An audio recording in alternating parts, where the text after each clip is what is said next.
Howdy, folks. Welcome to the Deeper Bible Podcast. It's just what it sounds. We want to go deep into the scriptures, into big ideas in philosophy, theology, culture, and with an eye to how it all lands today.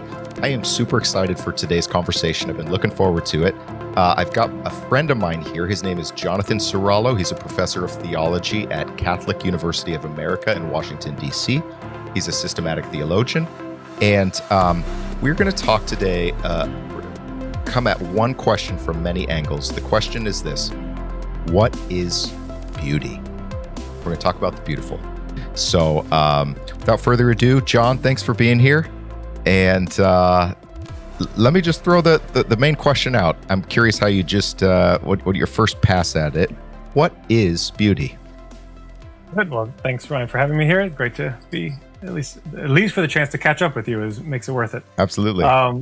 But, like anyone is standing before beauty as something of a novice. So I guess we're both novices together looking at the question of beauty. But yeah, so a first pass at it is, right, that which you could say elicits desire, right? That which draws one in, and maybe more importantly, draws one out of oneself. I would say perhaps maybe the first kind of initial kind of subjective answer about what beauty does to a person. So there's even models of selfhood presumed. Like, what does it even mean to be drawn out of myself? What is that? Can you say a little more about that? Yeah, I'm thinking in the broad kind of Platonic tradition, which typically looks at the question of beauty in relation to the question of love, right? Particularly erotic love. That beauty elicits this kind of desire to go out of oneself into something beyond yourself. Okay. Right? So Plato will talk about this in the Symposium. It's kind of maybe the most important document on beauty. Yep. Right, as a passing first to beautiful bodies and then ascending above that to the idea of the beautiful eventually. Okay. So for Plato and thinkers in his tradition, is beauty something objective then, or is it such a construct or so subjective that it's what draws me out of myself does not draw you out of yourself, and so therefore beauty is fundamentally subjective? Is that the case or no? For someone like Plato? Yeah, that's like the question, right? And especially in our current context, beauty is in the eye of the beholder. That's the kind of catchphrase, right? Yeah. The Latin would be de gustibus non est disputandum. About taste, one cannot dispute. In other words, you tell me you find something beautiful, and I disagree. There's not really any disputation that can be had. Yeah. And there's something true about that, right? I can't actually tell you that no, you don't find that beautiful, right? Yeah. There's a definite subjective element to the experience of beauty, right? Yeah. Just by calling it the experience, you're indicating it's something that happens subjectively. Right. So the classical tradition would definitely, especially the Platonic tradition, insist that beauty has an objective quality to it. Of course, the problem that goes in is then where do you point, right? Where can we all sort of agree that something is in fact beautiful? But this is why you can't be overly precious about the distinction. Right? We can't say, no, it's not subjective. There is an objective content to it, because it's obviously simultaneously both. So the ancients, Plato, Plotinus, Aristotle, definitely emphasize that beauty is a participation in the form of the beautiful, right? So it has this objective, eternal quality to it. Okay. Whereas the moderns, Hume, Kant, is going to say it is in fact purely subjective. Okay. For those who are listening who are unfamiliar, can you describe two things? One, can you tell us what a form means in this technical sense? And secondly, can you summarize for us Plato's Symposium? Why is that document so important? I'll do the form thing quickly. It's probably not as important to our conversation, right? It's just simply Plato's way of saying, what's common to all the horses, right? You have many horses. What makes them all horse? And he says, very famously, they all participate in the form of horseness, as it were, right? So what makes all the various good things good is that they're participations in the one good, right? We would call that God, right? There's some distinctions between Plato and Aristotle on this question of forms, whether they're separate from the individual instances or coterminous with it. But Symposium is this, dialogue of a dinner party where they're going around extolling the value of love, right? Giving praises in honor of love, of Eros. And it leads to this very famous discussion of beauty as what drives one first to beautiful bodies, to love in the kind of most concrete, practical sense, and then above towards the form of the good. And so then in subsequent theory about aesthetics and beauty has erotic beauty in the sense of sexual beauty really kind of centered the conversation even more than, say, like the beauty of a sunset or the beauty of a poem, or is the sexually erotic, is that in a category of its own in this in the theory?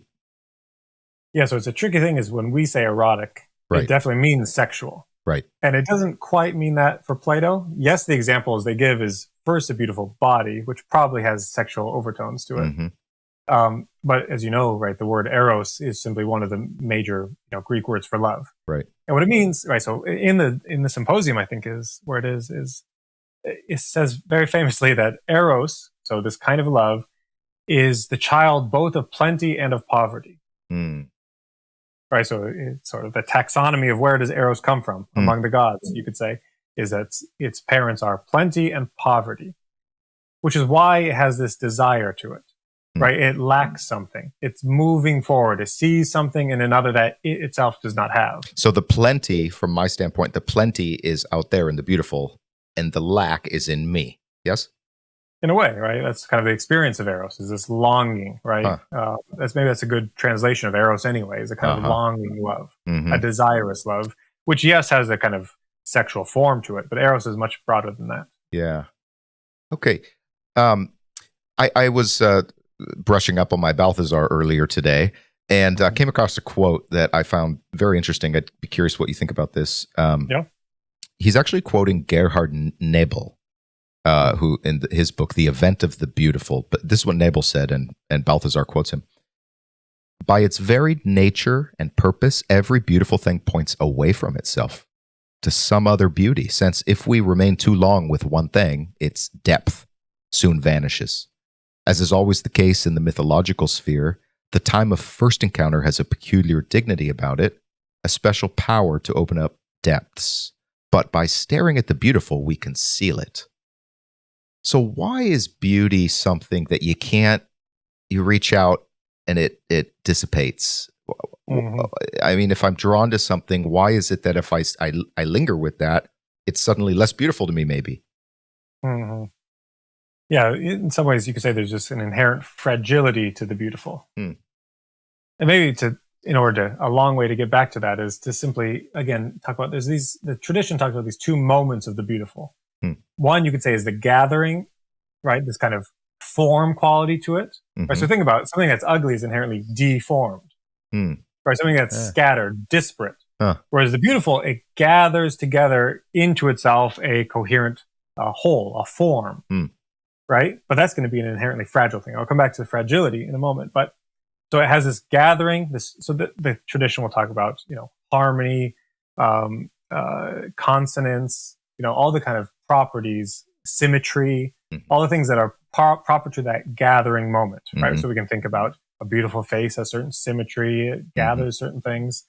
But then it has, you could say, light, splendor. Right? So that also gets us back to the subjective-objective question.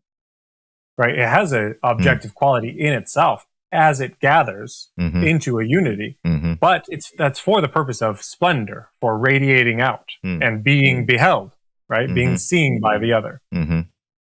So back to the question of fragility, that's why, beauty does have such a fragile nature to it. I mean, the most beautiful things we experience, right? Say a flower is just for a moment. And and think about even things that are not very fragile. Obviously, I'm thinking in recent history, just this last week, is the reopening of the Cathedral of Notre Dame in Paris. I read about that.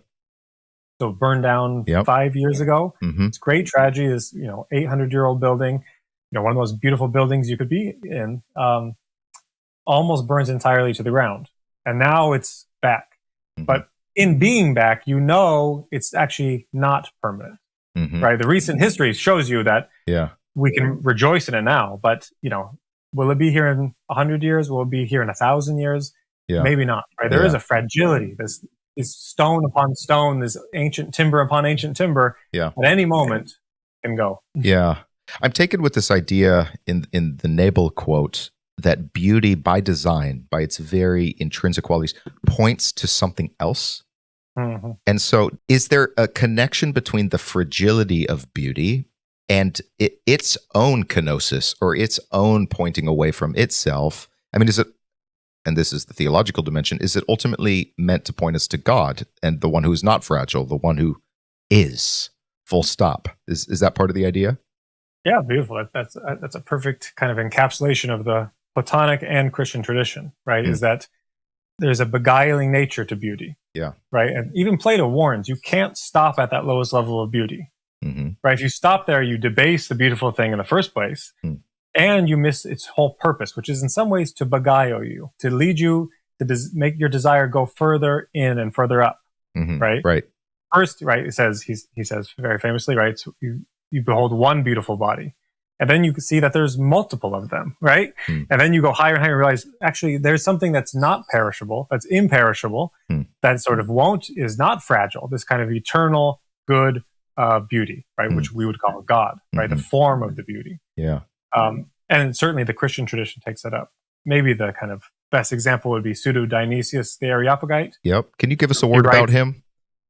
Tell us about him. He's a very funny character, right? He pretends to be the disciple of St. Paul. In Acts 17, right. Exactly. Paul goes to Athens. He preaches the unknown God and all that stuff. And there's a guy named Dionysius, and then this later writer kind of feigns to be that individual.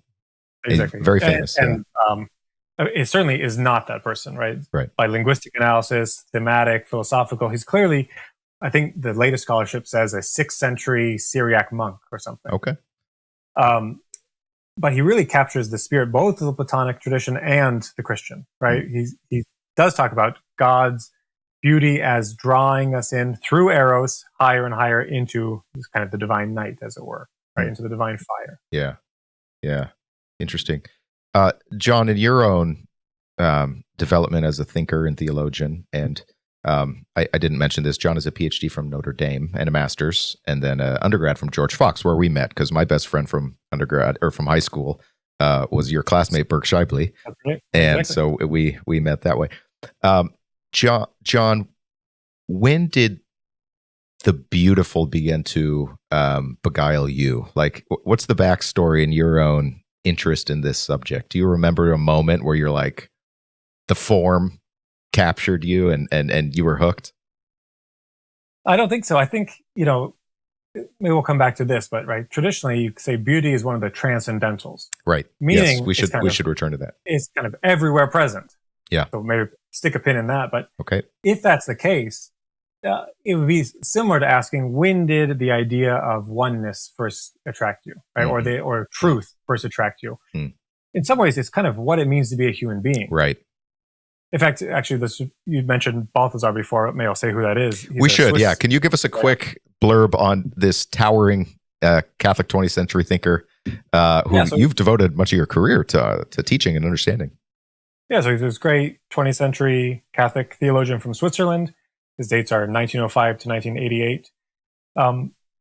And wrote a lot about aesthetics and beauty, right? He has this huge trilogy, the first part of which is dedicated to the question of beauty, aesthetics. But on this question, he has this beautiful metaphor of the smile of the mother. So, the question that you asked me, I probably should have had a quick story ready about, when I was 17, I saw this painting by Fra Angelico and my life was changed. But I think if Balthazar is right, it goes all the way back to the origins of what it means to be a human being. He says, right, that we awaken to being, right, to the nature of reality by the smile of one's mother, right? That the first kind of face of being, right, the face of nature, the face of creation that smiles upon us is the smile of our own mother, which awakens in us this kind of response. Right? It's a kind of perfect encapsulation of beauty, right? It does have an objective gathered form, but what it does is it elicits out of us a response. That's interesting. I was, I was mentioning to you before we started recording my 6-month-old daughter, and we smile at her a lot. She smiles at us a lot. But for me, I've tended to think of it in terms of mirror neurons. I'm smiling at her. She can't but help it smile back at me. Yes, exactly. So yeah, that is going on at one level, but what you're pointing to is a whole deeper, like, existential level. This is not just neurocircuitry. This is a deeper, like, transcendental, an aspect of what it means to be a human at all. And the machinery, you can't reduce that to just the machinery up there.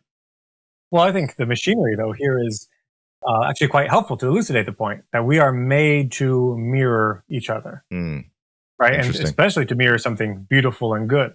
Yeah. And this is where, it's, as everyone knows, just kind of implicitly, there's nothing worse than tragedies that happen to children, right? Because these first kind of look at what it means to be, right? To think about what is being is shaped by those initial kind of encounters. Yeah. And if that's harmed or distorted in some way, one's whole life in some way has to be a fighting against this initial suspicion of being. Yeah. Right? But if nature and eventually God is something that smiles upon you and elicits a response, then you have a much easier time understanding the goodness of creation, right? Than you would otherwise. Yeah. And so, I mean, obviously this meshes so deeply with the Bible's core themes of a God of love, a God who's a creator and who loves the creation so much that he's committed to its rectification when it goes sideways. Can you talk a little bit about how, for Balthazar, for other thinkers, the beautiful is found in the Bible story, in Jesus, in the very sort of concept of revelation? Like, does beauty have to be revealed by another, and in this case, God? Locate beauty for us in that, if you could. Yeah, there's a lot there. Let me take the revelation part, and then maybe we'll come back to Bible in a minute. I think you could say analogously that beauty is always a revelation, right? Otherwise, it's not truly beautiful. It's not truly a moment of ecstasis, right? Of ecstasy, of going out of yourself, right? If beauty is something if you say, "Oh yes, of course," right? You don't say, "Oh yes, of course," to something beautiful, right? The only thing you say to something beautiful is you say, "Ah," right? You are kind of in shock. Yeah. Right. That's the only appropriate response, because it comes to you, you could say, unexpectedly. Right. Even if you know, hey, there's going to be a beautiful sunset tonight. When you see it, it still comes as a revelation. Yeah. Yeah. Right. Otherwise, you could be told about it. There is a sunset with a lot of orange and red hues. And you say, okay, very nice. Yeah. Yeah. But it's not. When you see it, you're actually, taken aback and taken out. Yeah. Right. For a moment, you actually lose yourself in the object that you're beholding. Yeah. Yeah. So that's why Balthazar points to beauty not as the same thing as revelation, but analogously, right? The experience of beauty is kind of an analogy, an earthy, creaturely analog to what the experience of revelation is. It comes not as expected, right? But as a surprise. And in the surprise, it draws you into it. Yeah. So, and you can encounter this anywhere. I mean, you can encounter this in a poem, a text that someone else produced. You can encounter this. A lot of mathematicians speak about sort of the beauty of equations. Absolutely. You can encounter this, and there's no delimitations in terms of where beauty exists. That's why it's a transcendental, I guess. Is that right? Exactly. Yeah. So the transcendentals, according to the philosophical tradition, would be those attributes of being qua being. Yes. Right. So in other words, if something is, it's going to have these properties of truth, beauty, goodness, and unity or oneness. Define for us the little Latin particle qua. Oh, sorry. Yeah. So being insofar as it is being. Right. So being as such. Right. So being as such is always insofar as it's being, insofar as it is good, one, true, beautiful. Yeah. Okay. Can we turn back to the Bible then? For me, part of my what hooked me and beguiled me was Hebrew poetry. Hebrew literature was just for me staggeringly beautiful. I mean, it was really a love affair. I'm just like, this is freaking. It's intoxicating to me. And there's a whole backstory there for me.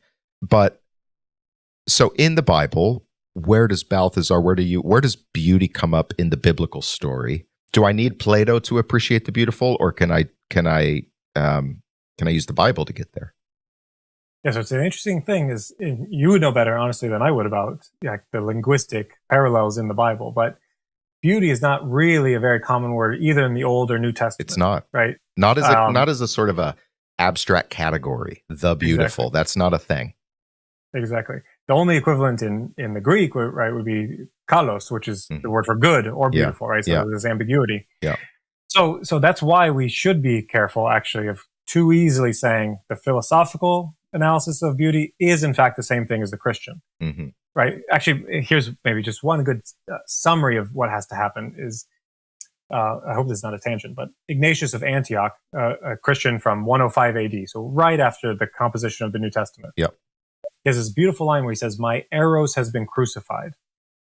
Right. So there's a sense in which Eros, this longing, this desire, this kind of philosophical impulse upwards from beautiful things up to God has to be crucified in a sense. Because the longing for beauty, well, let's give an example here. Right. So if beauty is form, right, it's gathered, it's harmony. Here's the trick, is the highest form of revelation of God's self-manifestation is, according to Isaiah 53, right, if this is a prophecy, is he who is without any form, right, who is not lovely. He's deformed. Right, and St. Augustine makes a very big deal of this, is like the greatest form of God is a deformation. He's deformed. Right, I'm a man, no worm.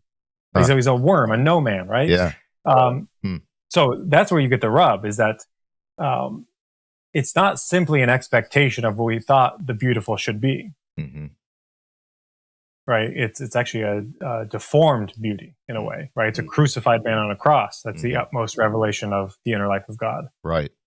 Which, as I'm sure you're aware, but like in the early church, the crucifix, the cross, did not become a piece of art and beauty for centuries, because those who had actually experienced it found it so repulsive and just like makes you nauseous. It's gross.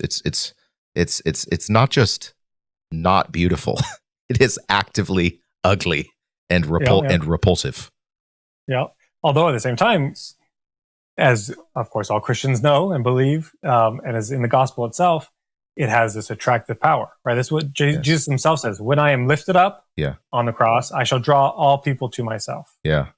Right. So it's this, the ultimate attraction is this utter deformity, right? This, murdering of the God-man. So how then should that change our approach to the beautiful? I mean, I know Socrates, for example, in the dialogues of Plato, is constantly pointing out how ugly he is. He himself is not a very beautiful person. So is the Bible and Plato, in some sense, trying to poke at our attraction just to stereotypically beautiful things and saying, actually, you should appreciate the ugly?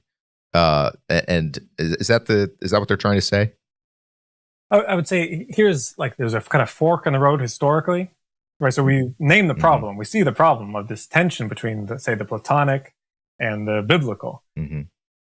One major answer has been that we need to reject the Platonic and simply have a theology of the cross. This is what Luther does, right? Luther says, right, the problem with the Catholic Church's understanding and its use of people like Pseudo-Dionysius and the rest is that it's a theology of glory.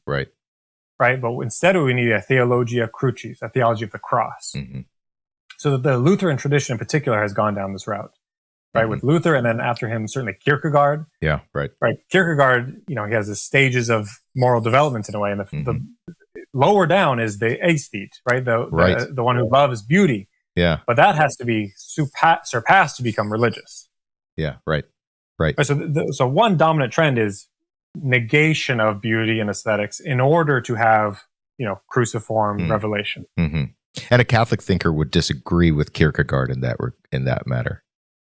Yes, by and large, although, it is a moment of kind of caution, for sure, right? Because the tradition and any of us could too easily see the synthesis here.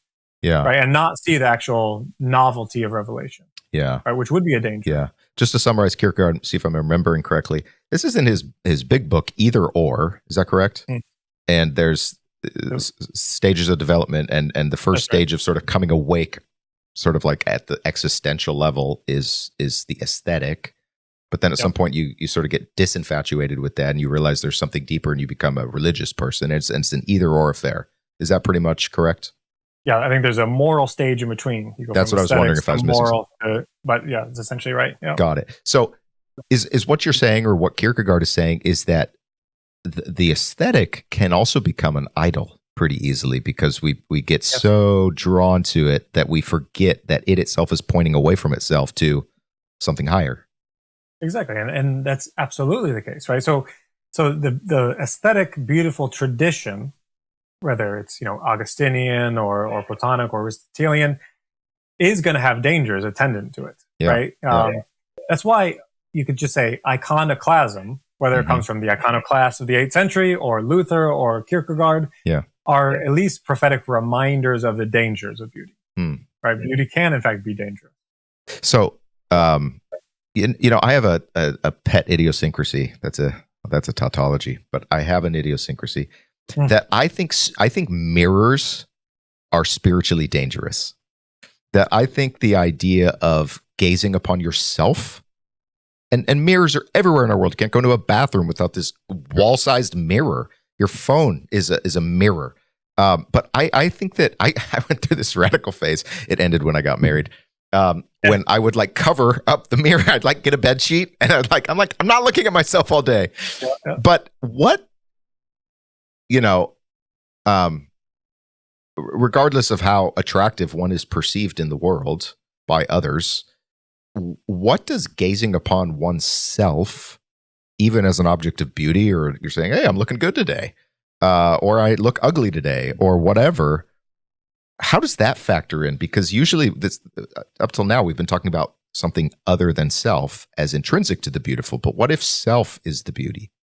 What does that do? Yeah. That's a great question. And I think you just answered it as well, right? That's kind of a total inversion of the whole point of beauty, which is to be outside of the self, to be sort of absolutely kind of open to something that is not the self. Right. But here, the problem with this kind of narcissistic attitude, right? The old story of Narcissus, catching a glimpse of his own Dorian beauty, Gray. right? Yeah. It's what Augustine would say is, the whole kind of name of sin, right, is incurvatus in se, right? To be turned in on oneself. Yeah. Right. That's the whole sin of Adam and Eve, is not to go out towards God, but to close in on oneself, and especially to behold one's beauty. And the tradition would say that's precisely the fault of the first sin, right? Which would be the sin of Lucifer, right? Yes. Who's supposedly, according to tradition, right, the first and most beautiful of the angels. Yeah. Right. And to prefer his own beauty to the divine glory. Yeah. I think about something like the pornography phenomenon as simultaneously maybe an attraction to a form, an erotic experience that is unreal, because obviously, on the screen, that's actually not a real person. But that how also when that becomes an addictive thing, it does curve you into yourself. It isolates you from other people, and it makes it impossible to actually love real human beings. But so it seems like a modulation of this, where it's I am simultaneously drawn to something outside of me, but it's not real. But it has the byproduct of isolating me in the real world deeply and destructively. And so, that's a great way of putting it. Yeah, and certainly pornography is probably the best example, but in some ways you could say any experience of beauty that's again where the prophetic tradition is going to be helpful, right? Is that it could be the occasion for you to delight in something temporal and finite, right? To enjoy something that should only be, this is Augustine's vocabulary, uti frutti or whatever. Yeah, exactly. Yeah, one should only enjoy God.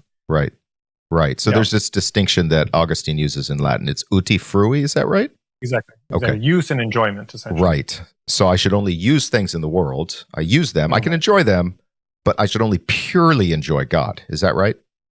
Yeah. So essentially, let's go through it a little bit more dramatically. He'll say, in some sense, you can only enjoy God. He's the only proper object of human longing. Okay. Right? So we talked about this erotic or longing element of human beings that can only be satisfied in God. But you see this in the Confessions, right? The cor inquietum, the unquiet heart. Right? Our hearts are restless until they rest in thee. So none of these things along the way is a place to stop. Right? You can't rest here. So in some ways, you only use everything in order to get to God.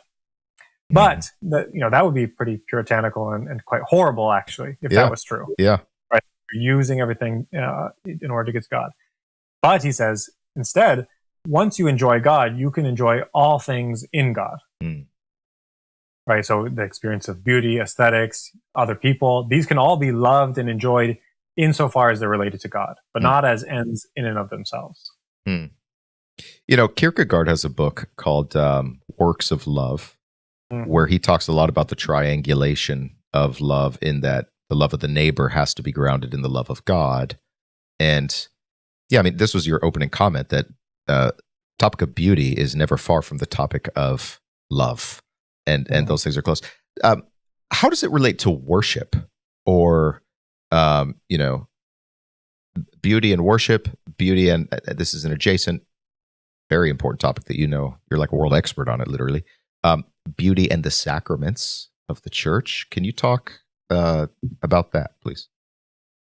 It's a really tricky one because, well, let me stage it as a kind of a dialectic here. Okay. Right. So I'm a good pious Roman Catholic, and so I could definitely point to the glories of Catholic liturgy. Right. It's this beautiful kind of, you know, movement of incense, and there's, you know, hopefully beautiful. Hey, we have smoke. We have smoke machines in Protestant, right? Yeah, exactly.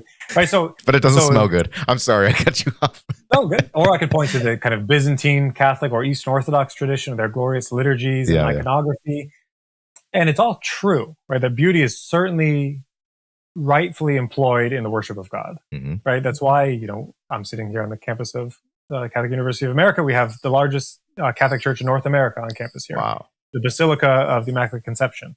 And it's, of course, stunning, right? The marble and the, you know, the gold chalices and everything used in liturgy. This kind of beautiful offering of what is beautiful to God, who is beauty, right? So that is certainly true, right? But again, even the liturgy could be an occasion for stopping short of where it should point us, right? If it becomes, this is what Joseph Ratzinger, later Pope Benedict XVI, says in his book, The Spirit of the Liturgy, is that the danger sometimes in liturgy is that it becomes a closed circle, right? We become satisfied with a purely horizontal level. And we don't realize that liturgy is only meant to open us upwards to what is above. And there's another kind of moment in the kind of, you know, anti-iconoclastic, anti-beauty iconoclastic tradition would be Tertullian, the very early church father. And he says something very instructive about this. He says, it is the pagans who kind of doll up their rites, their ceremonies with these kind of, this majesty, right? These vestments, these kind of golden, you know, instruments, this kind of lush and lavish ceremonies. Contrast that with the utter simplicity of Christian rites. And he says, you know, they have to pump it up because there's nothing there. It's an illusion. Whereas the glory of Christianity is that such humble elements, just a little bit of bread and wine, is in fact the most precious thing of all. So I think we have both of these in the Christian tradition. Right? Actually, within the Catholic tradition, you have both.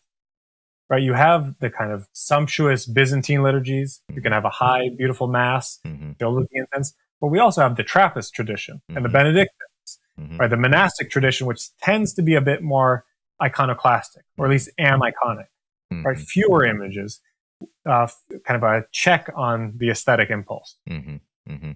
And in the Catholic Church, with its various streams and mosaic quality, is there sort of a allowance for the temperamental bent of different people? You're sort of like, well, I'm drawn to the Trappists, or I'm drawn to the Byzantine Rite, and sort of seen as almost like sort of like a Myers-Briggs style, sort of like, well, that makes sense, and you'll love the Benedictines because you're bent that way. Is that it's something I notice as a pastor, where it's like some people really, they're extroverts and they love the stimulus, and some people just don't. And it's neither right nor wrong. It's a sort of a different neural factory settings in relationship to the beautiful, you know. Is that something you think about, or that you've observed, I guess? Yeah, I think so. I think that's about what's right. What's Jon Ciraulo's idea of a beautiful liturgy? Oh, it's hard to say. I would say I'm a bit of a liturgical dilettante. For many years, we went to a Melkite church, which is a Byzantine Catholic church, which means it's in communion with the Catholic Church, but uses the Byzantine Divine Liturgy. And Byzantine is an Orthodox church. Yeah, so it's the same liturgy you'd find in an Eastern Orthodox church. Right. The difference is that they're just in communion with the Catholic Church. Right, got it. But it's actually in a small little building, so not terribly beautiful, kind of cheap icons on the wall. But the liturgy itself has this kind of transporting kind of character to it. But for many years, as you know, you went there as well. I love the Trappist liturgy at the monastery near Our Lady of Guadalupe Trappist Monastery, and there it's kind of a good example of what the Roman liturgy is meant to do, which is be sober and simple. Right? It's very quiet. It's meant for contemplation, kind of inwardness, personal prayer. Whereas a Byzantine liturgy is meant to, again, get you outside of yourself. There's not time for personal contemplation. Okay. John Paul II famously says the church needs to relearn how to breathe with both lungs. You can say east and west. Right? So there's something of a genius of both the Eastern kind of exuberant liturgy and the sober Western liturgies. Yeah. And I think, of course, one can have one's preferences, but the universal church needs to, again, learn to breathe with both. Yeah. When you think about the church and its synoptic approach to these questions, it raises for me another question, even outside the church. What happens when a society either systematically distorts the beautiful or just ignores the beautiful? I think of like brutalist architecture at some period, and I don't know how that ever got green lighted. That is hideous. But how does the beautiful show up in cultural history and different societies, and what's at stake in getting beauty right, not just for me, but for us? Yeah, it's a tricky one. It's kind of which direction does it go? And I think the answer is going to be a little bit of both. One answer is if we make society beautiful, right? Maybe we legislate that all buildings have to be beautiful, maybe according to the classical style or something. Yeah, in Jerusalem, you have to. All the buildings have to be faced with white limestone. You cannot build an ugly building in Jerusalem. Yeah. I love it. And there's something true about that this should have a kind of trickle down effect and help kind of aid the sensibilities of people who live there. Right. And that's partly true, but I think that's actually less true than the reverse. That it's actually, people make things in accordance with their highest values anyway. Right. So in some ways, you have to have a reformation of the people first, who then will build beautiful things before you have beautiful things in order to make beautiful people. Yep. Right. And obviously, it's going to be a little bit of crisscrossing, a little bit of both. Yeah. Right. Yeah. But so in some ways, it's a symbol, an expression of what kind of people we are in the first place. Right? The kind of buildings we build. The kind of churches we build, the kind of liturgies we have, and whether we're even capable of beauty anymore. What do you think? What is the status of beauty in 21st century America? Would you say? Well, I'm no cultural critic or something, so I couldn't say much about pop culture or something. But again, because it's a transcendental, it's not something you can actually forget. Right? That's the good news. Right. Same thing with truth. Right. So we may live in a kind of postmodern, supposedly relativistic society, but in the end, what we have is, a kind of very kind of browbeating, narrow dogmatism with regards to truths. Right. Right. So it's not like you escape truth claims or beauty claims or goodness claims. Right. They always attend what it means to be a human being. Right. So there's these three that you mentioned. And for those who may be unfamiliar, truth, goodness, and beauty are the three transcendentals, and they are seen as constituents of the good life. Is that correct? Can you give us a rundown on this triad, if indeed it is a triad, and tell us about it, and then how does beauty relate to the other two? So yes, it has to do with the good life, but it has to do with the good life because it relates to being and ultimately to God. Right. So there's a kind of an important principle that, right, God does not have attributes. Like he doesn't possess them like hats or coats or something. Right. He is his attributes. So down here, down below, as it were, we can point to some things that are maybe beautiful but not true, or good but ugly. Right. Maybe I'm a good example of the latter, but I'm not sure which way it's going to go. But so they can be in some ways fractious down here below. Yes. Right. But in God, all these transcendentals are coterminous with each other. In other words, it's not that goodness and truth and unity and oneness and are separate things that God happens to possess. Yeah. But they are actually simply coterminous with the divine nature. Mm-hmm. So God is good with his beauty. He's true with his oneness. He's one with his beauty. They all, in fact, are equaled with one another in God. They're resolved within God. So there's a fourth transcendental, oneness. Is that correct? So the long tradition is that you get different lists of these, right? So sometimes truth, beauty, and goodness is probably a good classical formulation, and unity or oneness is usually in there as well. Oh, okay. Okay. Yeah. I think I ran across a phrase of St. Thomas Aquinas once, like Deus pulchritudes est, or something like that. God is beauty. Yeah. Exactly. And that always, I never really figured out what that means, but I found it very beautiful. Yeah. So again, all these attributes, all the things we find good in human life, things that are true or good or beautiful, have their ultimate origin in God himself. So God is ultimately beauty. And this is why, just to circle back, why I personally don't go all the way with the Lutheran, Kierkegaardian kind of prophetic tradition in that sense. Yeah. Is that, yes, earthly beauty needs to be checked, but it's ultimately has its source and foundation in God himself. And ultimately, if you go down that line too far, you end up saying things like all these figures I mentioned say, right? Let's actually go through the list here. Tertullian, right? He'll say, I believe because it's absurd. So now belief is has this kind of incredible quality to it, right? It's so much of a revelation that you can't even really be sure it's true. In fact, it's so absurd, you believe it all the more. Something doesn't sit right with me about that. Yeah. Right? That there has to be some delight in the truth of revelation. That yes, it comes as a shock, but once it comes, it lights up everything else. And or similar, phrase, what has Athens to do with Jerusalem? Is another way to phrase that. Kierkegaard will take this up as well. Yes. And oppose these principles. The paradox right? is huge for him. It's a leap of faith. Yes. Right? You leave behind. And I think the opposite. Yes, the ultimate revelation of God is in a deformed, crucified man, but that is ultimately actually attractive and beautiful. Right? You don't just leave it as absurd and ugly. You actually say, that's why we have gilded crucifixes. We say, in fact, this instrument of torture, which has this kind of ugliness to it, is in fact the highest kind of beauty. Because what it shows is the inner life of a God who is principally love, who can give of himself with abandon. And if God is ultimately the creator of all, and in the resurrection of Jesus Christ, the recreator, that's part of who God is. What is the relationship between creativity or creation and the beautiful in God and in our life? Because we're like, images of God. So I sometimes try to make beautiful things. It makes me feel very human, feel very alive.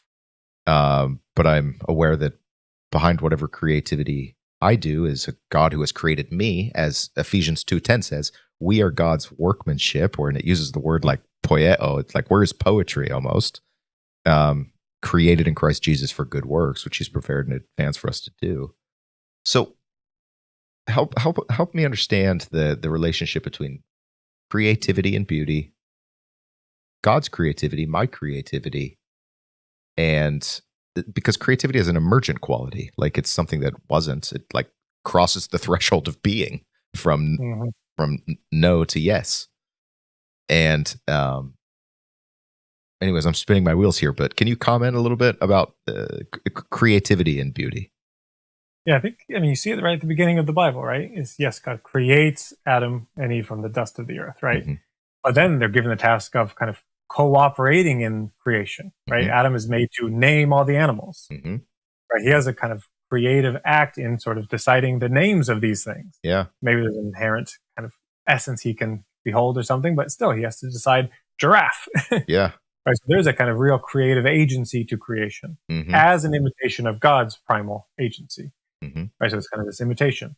And again, right, as you mentioned already, right, creation is, yes, it's something, but it's also mixed up in the nothing, right? Scientifically, you'd say entropy, right? That's, again, what makes things ugly, right? Is they start to decompose, they deform, right? And so part of what the Christian life is forming something beautiful, right? To form oneself, right? That's what the life of virtue is. is to be formed in the virtues, Mm-hmm. right? Which is simply to be a thriving person in the first place, Mm-hmm. right? But it's again to kind of have a solidity about oneself Mm-hmm. instead of be dissipated, right? To be Yep. scattered about, Yeah. right? Yeah. Yeah. So I would say the first art that we all required is this life of virtue, right? But also, yes, poetry, music, the arts are all kind of expressions of this kind of creative agency given to us by God. Mm-hmm. Aquinas famously says that God has bestowed upon creation the dignity of causality. Yes. In other words, the things we do are not mere illusions. Right. Right? Or God's not making us do them. God has given us the real capacity to cooperate and to do things. And let's pray that those things are beautiful. Mm-hmm. Mm-hmm. Now, there's a stream of thought in the last, it's hard to date, but that might be very suspicious of the beautiful as a tool of power, or as sort of a norming mechanism to say you're beautiful and you're ugly, and imposing an objective valuation on what is subjective, and it becomes a damaging sort of thing. Mm-hmm. And even as a father of a daughter, I don't care what she looks like, she's beautiful. But she's going to grow up in a world where there are norms of feminine beauty against which she will measure herself, and that troubles me a little bit. So to talk about beauty and power. No, I think you're right. Again, that's one of those dangers of a purely Platonic philosophical view of beauty, right? Because we've decided already what is and is not beautiful. Yeah. Right. And so these bodies don't count. This is out. Right. So that's, again, why you can't have things like God revealing himself as crucified and ugly. This is not possible. We've already decided. Again, foolishness to the Greeks. Exactly. Yeah. Exactly. And that's what's more Greek than beauty, really. Right. And Christianity inverts this in a way. So, yes, Christ, of course, resurrects with his scars. Yes. And much of the tradition will reflect on this. Why? And are they not? Because the resurrected body is supposed to be perfectly beautiful. Right? So this seems to be kind of a mark against it. Right? We're supposed to be raised as the most beautiful kinds of bodies possible. The ones with scars and marks, which are deformities, should be excluded from it. And much of the tradition says anything that was kind of used for one's sanctification or for the work of God is preserved in the resurrected state as, in fact, as an embellishment. Right? So the scars of Christ are embellishments upon his glorified body. Same thing with the torture of the martyrs. Right? This is why in iconography of martyrs, say St. Lucy with her eyes plucked out. She'll have her eyes in a dish. Right? Or St. Bartholomew with his flayed skin, right? He'll be holding his own skin as kind of actually not brutal, not kind of grotesque, but as marks of glory. A trophy. Right? Because they were trophies. Yeah. And so I'd say the same thing in this. Anything that's used for the glory of God is eschatologically beautiful. And there's one funny kind of thing a lot of people point to is the Japanese tradition, I don't know the word for it, when you break a dish. Oh yeah, kintsugi, I think. Oh, okay. I don't know. I think that's what it is, kintsugi. But if you look at this, it's quite beautiful, right? So what you have is a broken bowl, which is a deformity. It's not a beautiful thing, but it's actually because of the fall, because of the break, right? And then its reparation by gold is actually far more beautiful than it was in the first place. Yes, and more valuable. Like at a monetary level, it's like now there's gold in there. Exactly. And But there's no referee here. There's no beauty cops in terms of who gets to decide what is or isn't beautiful, I guess. This is again where, we can't be kind of pig-headed and say, truth is, or beauty is objective and it's not, it is in some sense in the eyes of the beholder, right? We know people who find something for whatever reason utterly fascinating that say you or I simply cannot see. Yeah. Right? I don't see anything in this object or this person that you see. Yeah. But actually, in the end, thank God, right? There is something good that this person is beholding, right? Totally. That maybe the problem is actually our blindness. Yeah. Well, it's if that weren't the case, the propagation of the human species would be a lot more complex. Because thank God that I find my wife uniquely beautiful, and I don't feel that way about every other female in the world. So, John, I'm curious if you're comfortable sharing, like in your own life, someone who's thought deeply about this, how do you have like techniques or practices or reminders to keep yourself aware of beauty, or is it the kind of thing that just sneaks up on you so much you can't prepare for it because it just wows you when you're not expecting? But if someone's listening and saying, "Gee, I don't appreciate the beautiful enough in my life. I'd like to do that." Do you have any suggestions or advice? Yeah, so in some ways, like what I've said before, it's so natural to a human being, et cetera. So we all should, in fact, and we do in our own various ways. Yeah. Right. Everyone Yep. is responding to beauty in one. But as everyone knows, more refined things are harder to grasp Mm-hmm. and to behold. Right. So like everyone can know that, a McDonald's cheeseburger tastes good. Mm-hmm. Right. It's designed to kind of hit all the stimuli in your brain. Yeah. Right. Whereas like a very refined kind of French meal or something Mm-hmm. with the wine pairing with this meat. And, some barbarians, maybe myself included, don't quite get the nuance. Yeah. Right. Actually might prefer the McDonald's too. Right. But actually we all know that the level of care that went into it and the Right. sophistication that if you could know, you would know it was more beautiful. Right. Right. You have to be trained in beauty to catch it. Right. Same thing with art, right? If you kind of just bumble your way through a museum and you say, I don't know, it looks nice. Yeah. Or you have to learn to read art in a way, historically, theologically, etc. Right. I gave as an assignment one of my classes this semester all the students to read this long poem by Charles Péguy, a French Catholic poet in the late 19th century. And a lot of them just struggle with poetry, right? Mm-hmm. It's sort of foreign, and some of them just admit at the beginning, I just not a poetry person. Mm-hmm. And what I said jokingly, or was I, is, well, then you're not a person, right?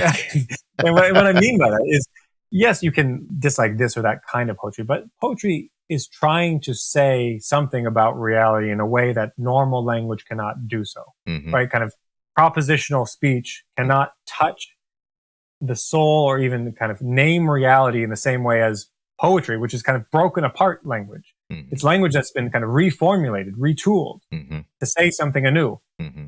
So in some ways, it's almost a condition of your humanity to learn to appreciate beauty, whether it's poetry or not, mm-hmm. right? To learn this more sophisticated level. Like turn on the radio, yes, Taylor Swift is going to sound fun, mm-hmm. right? To listen to, Vivaldi or some, complex kind of classical music, mm-hmm. it's not as immediately fun. Mm-hmm. But in the end, it has this kind of value to it that is worth the payoff. Yeah. Mm-hmm. Mm-hmm.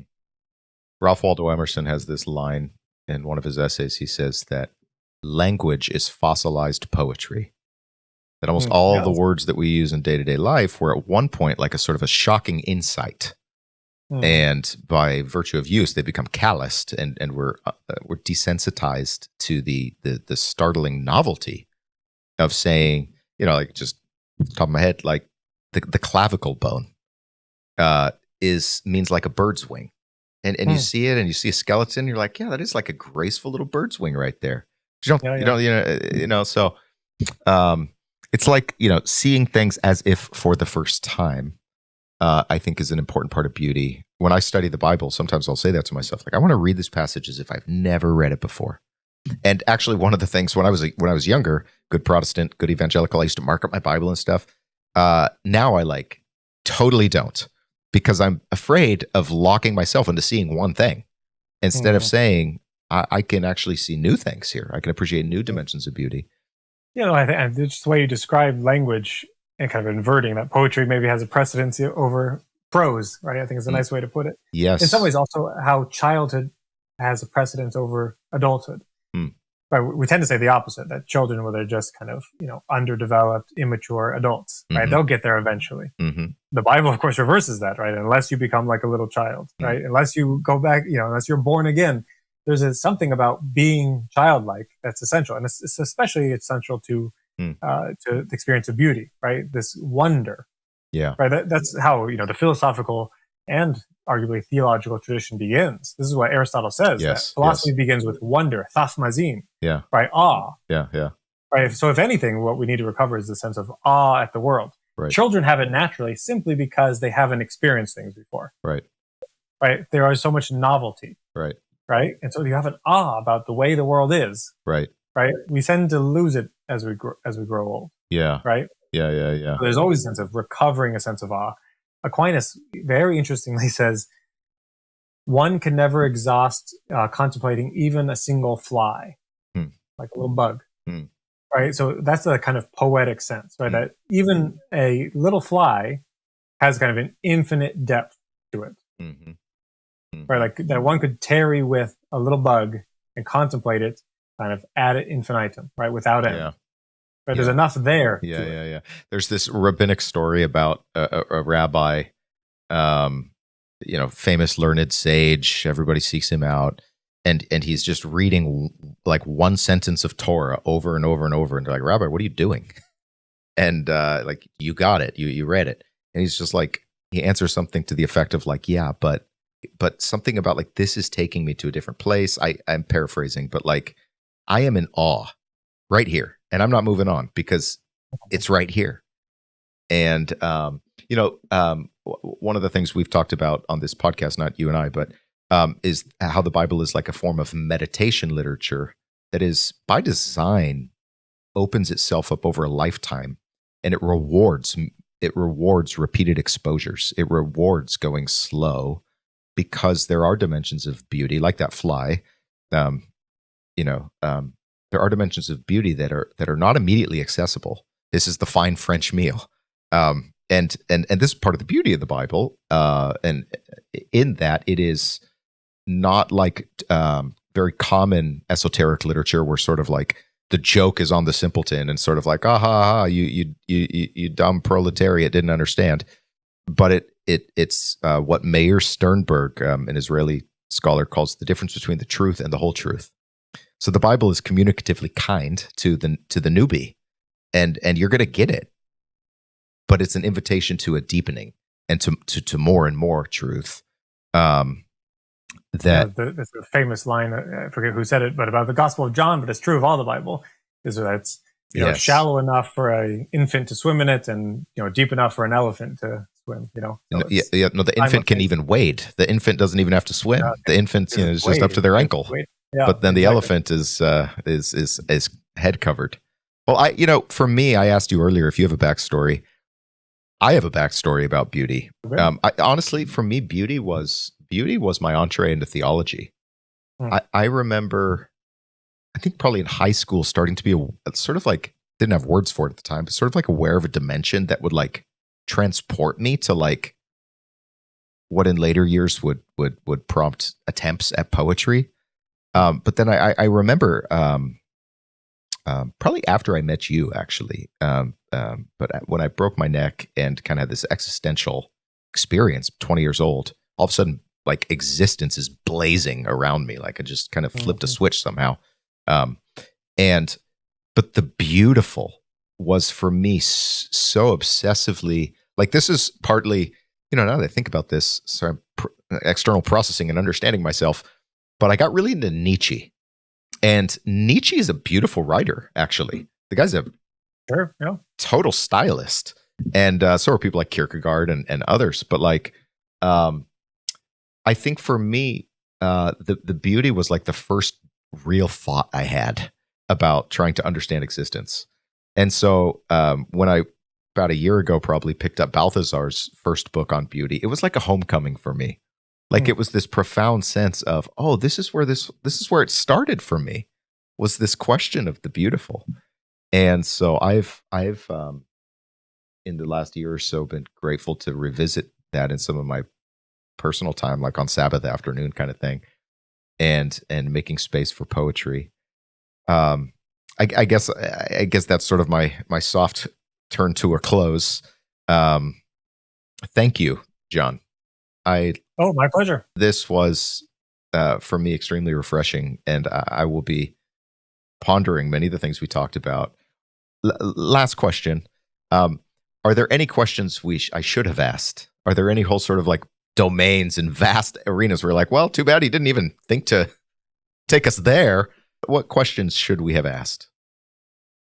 Well, no, I mean, I hate to criticize my podcast host here. To Bring it on. Limitations, yeah. No, I mean, but how about this? I'll just note it's interesting, and I think it's a good thing that we really didn't even talk about art hardly at all, right? Which is typically where you go to, right? Oh. Do you like El Greco versus, Botticelli or whatever, right? Yeah. I don't know either of those people, but yeah. I'm a McDonald's Big Mac guy, bro. There you go. Which is, again, I think it's just an illustration of the ubiquity or universality of the question of beauty. Yeah. Right. Yes, we tend to think art. When we think beauty, you think, okay, you go to the museum, there's art. Yeah. And yes, that's one form of it, but it's something that pervades the human experience, right? It pervades how we interact in the world in general. Yes. Oh, John, I remember what I was going to ask you. Give it to me. So we were talking about sort of desire, Mm-hmm. attraction, love, and all that. But there is a form of acquisitive desire that wants to possess. It doesn't want to enter in. It doesn't want to behold. It wants to own. And this gets into the avarice of sort of, I see that car and I'm like, God, I want that Audi. I want to own that thing. And in fact, there's this trope in the Bible, starts in the book of Genesis, starts in the Garden of Eden, and it recurs in several famous sin scenes where there's two verbs in Hebrew that are put side by side, ra'ah, which means to see, and then lakach, which means to take. Mm-hmm. The woman saw the tree and that it was good and beautiful, and she reached out and took it. David sees Bathsheba. She's beautiful. Finds out, she's a married woman. Oh, well. He takes her. And so I know this gets us back to where we were much earlier in the conversation, but can you talk about the mode of desiring and what is the virtuous mode of desiring? And where does a mode of desiring become a sort of a greed or possessiveness that both dehumanizes the possessor and the possessed? Can you talk about that? Good. That's a great question. The thing that comes to mind immediately is this very famous book by this Scandinavian Lutheran, Anders Nygren. Yes. Called Eros and Agape. Yes. Right. So he very famously says, look, all Eros is negative. It's unchristian. It's pagan. Right. This desiring kind of love. Yeah. That the only Christian kind of love is the word that's used in the New Testament, agape. Okay. And so he has these charts. He has all this description of the difference between Eros and agape. The basic difference is that Eros, exactly as you said, seeks to possess for itself. Mm-hmm. It sees something it desires and it wants to grab it. It wants to get it. Mm-hmm. It's desirous, mm-hmm. right? Whereas agape is always self-giving. Mm-hmm.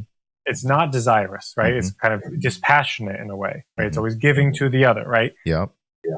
And there, again, emphasizing again, there's something true of this kind of prophetic, anti-aesthetic, iconoclastic tradition. Yeah.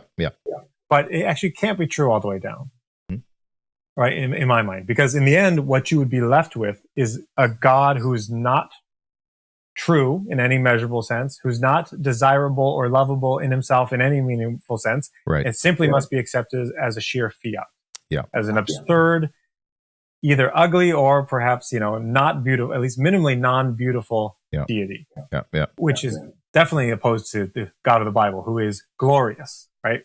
Yeah. But here's where it's true is that, and this is where you can affirm something like it, is that the experience of God, and in some ways the experience of any beauty, which is again why the analogy holds, carries the conditions of its validity in itself. Right? So in some ways, the beautiful thing that shows itself to you shows itself as beautiful. Mm-hmm. It announces itself as beautiful. Mm-hmm. Right? And sometimes that's going to be against one's preconceptions. Mm-hmm. The same thing with God. When God shows himself, it's something that actually matches our truest sense of eros or longing. Mm-hmm. That we do actually have a longing for God. Yes, it can be stopped along the way. There's something that can go absolutely perverse about it. Mm-hmm. But otherwise, the alternative is we are actually in the end disinterested in God mm-hmm. and simply accepted on some, imputed authority from, scripture authority or magisterium, but it doesn't touch anything in us. Yeah. And that is actually, it's not true to human experience, one, and it's not true, I think, to Christian tradition writ large. So what would some of these great traditional thinkers, when they are talking about the development of virtue in a person, how do you know when your own eros is activated in a way that's maybe too much, misdirected? It is sinfully acquisitive, and not in a way that degrades eros. I think the Anders Nygren thing, I think most people that I've encountered have disagree with him quite strongly. But how do I know when I'm coveting something? Because I desire it and it's beautiful, and I could justify that to myself. But where do I draw the line and say, no, that's a type of desiring that's not, it's not good. Yeah, here's a shorthand, like a easy back of the notebook kind of answer is, say I'm reading a book, right? I'm just astounded by the beauty of the writing. If it's a true aesthetic experience and communing with the good and the true and the beautiful, there's actually a loss of a sense of self. Yes. Right? There's a sense in which you're just carried along and overwhelmed by this object before you. Yeah. Right? But intuitively what happens, say it's a theology book, right? And I'm reading, I think, this is beautiful. And then I lapse into, I could have written this book. Or why didn't I write that? Or like, who does he think he is to write? All of a sudden now, like the self, which was lost, is now actually the only thing I'm seeing. It's exactly your point about the mirror, right? This object has actually ceased to be an object, has become a mirror for myself. Interesting. Same thing, right? Beautiful car. Wow, look at that beautiful car. You're not thinking about yourself. Yeah. You're thinking, look at the way, the fender or whatever. Yeah. Listen to that engine. Yeah. And then the turn to, why is it not my car? Yeah, right. Now the car is simply an occasion for kind of self-referential worship, right? Right. It's kind of, and again, noting a lack that could be fulfilled by something. Right. Instead of being transported to that thing. Right. That's very helpful.